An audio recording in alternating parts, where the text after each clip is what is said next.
Welcome back, everyone. Before we dive in, make sure you drop your thoughts and the lessons you took from this story in the comments. And don't forget to like and subscribe. Let's get into it.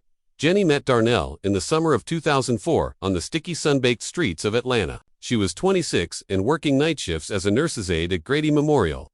The hours were brutal, but Jenny found pride in what she did. Her paychecks never went far. Not with rent and her little brother's college fund to cover, but there was satisfaction in helping the old folks with their meals and medicine, seeing them smile when their families didn't visit. Darnell, meanwhile, was hustling security at a shipping yard down by the railroad tracks. He'd talk about big dreams, owning his own place, going to community college, finding some way to get his mother out of the projects. Jenny liked that. He talked big, but he worked hard. They understood each other's grind in a way that felt like fate. Their courtship wasn't glamorous. There were no expensive dinners or trips out of town. Most nights, Darnell would bring Jenny a peach soda and some chips at the end of her shift, and they'd sit on the steps outside her apartment, talking about everything and nothing. They made do with what they had. And slowly, Jenny realized she didn't mind sharing her small space with someone else. It was Darnell's sense of humor, the way he'd cooked breakfast for her after her 12-hour shifts, the way he made her laugh when everything else felt heavy. The years that followed weren't easy. Darnell got laid off from the shipping yard and bounced between jobs. Jenny picked up extra shifts, sometimes doubles, sometimes back-to-back weekends just to keep them afloat. When Darnell talked about going back to school, Jenny found a way to make it happen. She took out a personal loan in her name to pay for his classes and textbooks, knowing full well it would be years before she could pay it all off. She never complained, not even when Darnell's son from a previous relationship needed new clothes, or when his mother lost her job and moved in with them for just a couple weeks that turned into almost a year. Jenny was there through all of it. She sold the small patch of land her father left her after he passed just to pay off some of Darnell's credit card debt and make a down payment on a second-hand Honda so he could get to work. She juggled 2, sometimes 3 jobs. Everything from overnight shifts at the hospital to cleaning offices in Buckhead on Sundays, to doing hair out of her living room when she had the energy. Darnell swore up and down that one day things would be different. He'd make it up to her. They'd get out of the cycle and have something to call their own. They got married in 2008 at the Fulton County Courthouse. The wedding was modest, just Jenny's brother, Darnell's mother, and a couple friends. There were no matching dresses or catered dinners, but it felt right. The judge asked if they wanted Darnell, grinning with his hand, and Jenny said, "Of course, just in case we hit it big, right?" They both laughed, but Jenny remembered her mother's warnings about trust and money, about how people could change when they finally got their hands on a little bit of comfort. Jenny insisted if there ever was any big windfall, she should be protected for everything she'd given up.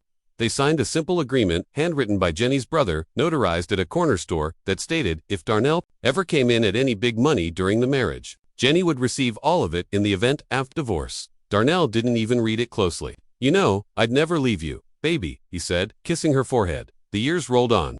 Sometimes things got better, sometimes they got worse. Darnell finished community college, got a steady job as a manager at a warehouse, and for a while it seemed like all their work was finally paying off. But the stress never really left. Darnell's son needed money for a car. His mother's health got worse, and Jenny was the one who took her to appointments. Whenever a crisis hit, Jenny was always the one to clean up the mess, find the money, call the right people, and keep the family together. By the time Jenny was in her early 40s, she was tired in a way that sleep couldn't fix. She still loved Darnell.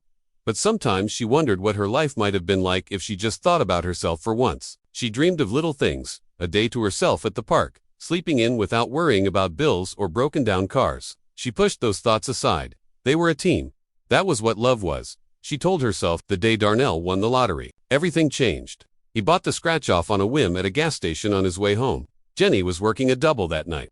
When she got home, Darnell was already waiting, grinning like he'd lost his mind, waving the ticket in her face. "Baby, we made it," he kept saying over and over until Jenny thought she'd faint from excitement. She burst into tears, laughing and crying all at once. She called her brother, called her best friend from high school, telling them everything was finally going to be okay. They went to the state lottery office together to claim the winnings. $8 million cash option.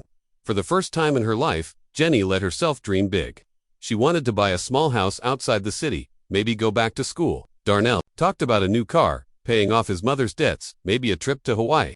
They started looking at houses online together. Jenny even let herself look at fancy dresses. Imagining what it would be like to finally walk into a store and not worry about the price tag.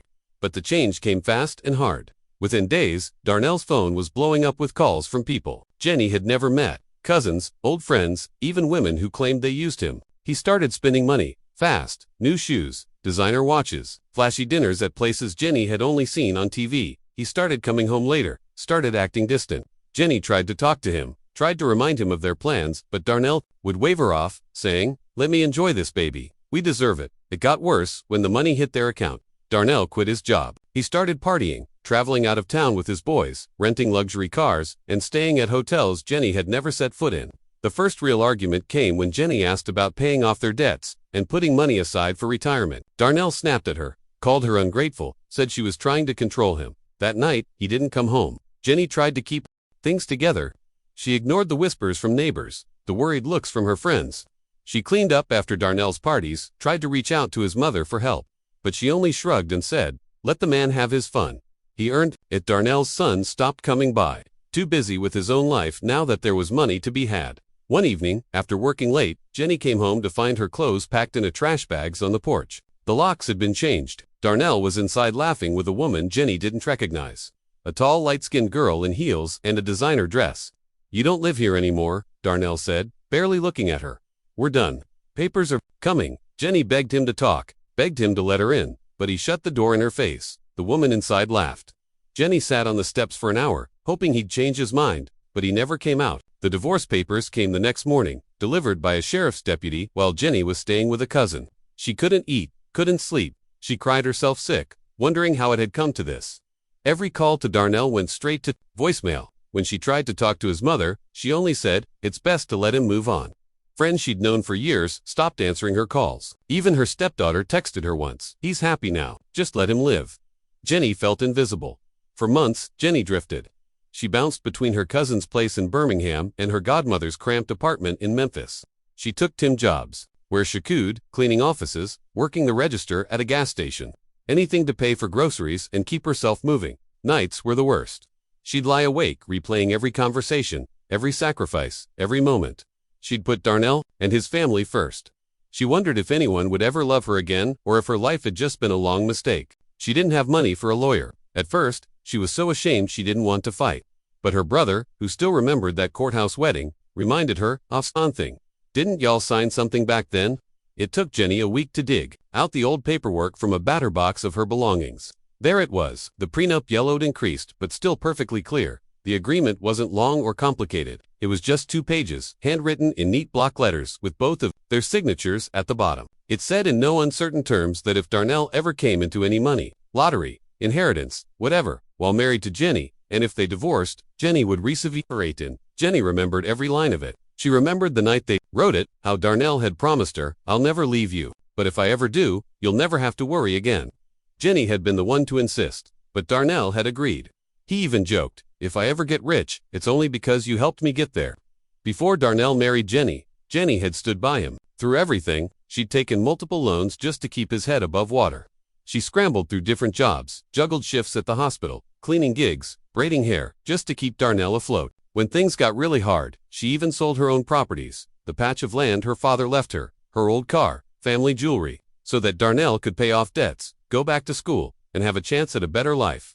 Through every hardship, Jenny kept him standing. Darnell swore that he would stick by her and never leave, and that's why he signed the prenup, promising that Jenny would receive everything if he ever left her. But Darnell forgot all of that when the money hit. He was so caught up in his new life, new cars, new friends, new woman, that he didn't even bother to read the prenup again. He assumed Jenny would just disappear quietly, just like she always cleaned up after everyone else's messes. Jenny found a lawyer who agreed to take her case on contingency after reading the prenup. It's ironclad. He told her he can't run from this. Jenny was numb, barely able to process what was happening. She didn't care about revenge or making Darnell suffer. She just wanted a place to rest, a bed to call her own. The legal fight was short. Darnell tried to argue, tried to intimidate, but the judge barely had to read the document. Jenny's lawyer walked out of court with the ruling in hand. All of Darnell's lottery winnings were to be transferred to Jenny, effective immediately.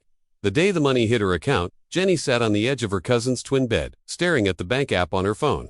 She thought she'd feel triumphant, but instead she felt a deep, exhausted relief. She didn't call anyone. She didn't post about it. Didn't even tell her brother right away. All Jenny wanted was peace. Jenny used a small portion of the money to buy a modest, some house in Savannah, far enough from Atlanta that she didn't have to worry about running into anyone she used to know.